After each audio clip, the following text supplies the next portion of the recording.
What is up, everybody? Random Random Man here, aka RRM, bringing you another rapid movie review, aka RMR, and it is for Bottoms. Now, the plot of this teen sex comedy basically follows two high school senior girls who set up a fight club as a way of hooking up with cheerleaders, one of whom, PJ, is played by Rachel Sennett. If you're familiar with her work in the past, like last year's Bodies, Bodies, Bodies, then you'll know that she has a personality that is very outward and extravagant, and that is no different here as she gives a sensational performance. The same applies with our second lead, Josie, played by Ayo Edebiri, who I've become a fast fan of recently between her Emmy-nominated on-screen work in The Bear and her voiceover work in TMNT Mutant Mayhem. And unlike PJ, she is much more reserved and not as outlandish as her best friend. And these two together have such electric chemistry, and with all the other players that are in this movie, there are quite a few standouts. This includes Ruby Cruz in her feisty feature film debut as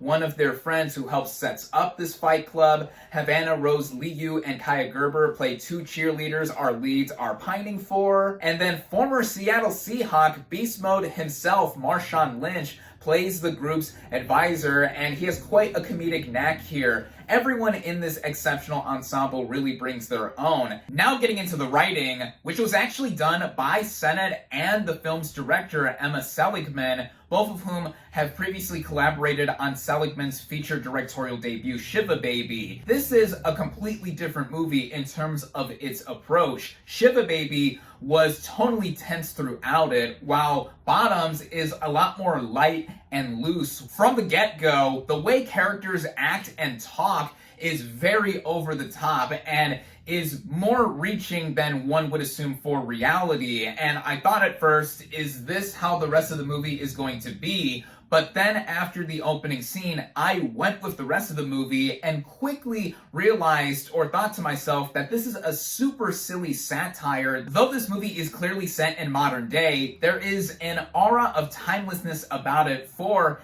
in one sense, social media not being used or mentioned to my recollection, and then the sense of humor the movie has is flat out hilarious. This movie is the funniest I have seen all year thus far. As it progresses, it gets a lot more ridiculous, but the movie also never loses sight as to how these characters are trying to be accepted, just like everyone wants to be accepted. That focus, and it all being handled by the directing of Seligman, has this movie become endlessly entertaining as it progresses. And with how the movie is on a technical scale, though this isn't the biggest of budgets, this film does have some standout merits, like the production and costume design. The actual look of the film, too, cinematography-wise, also stands out and pops with bursts of color. And then the music I have to give a shout out to as well, as it was done by Charlie XCX and Leo Bierenberg. It's very electronic and poppy in its feel,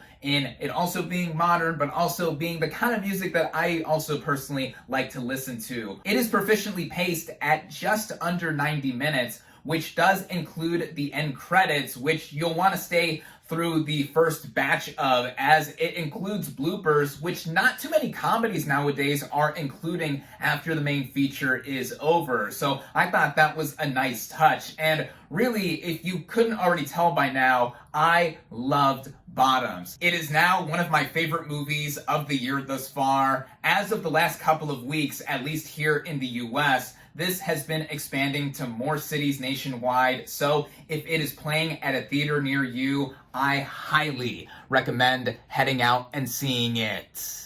With that, my final verdict for Bottoms is 4.5 out of 5 stars. Thank you all, as always, for watching. Be sure to like this video, comment on what you thought of Bottoms, social media links in the description, subscribe to my channel for more, and I'll catch you on the next movie review.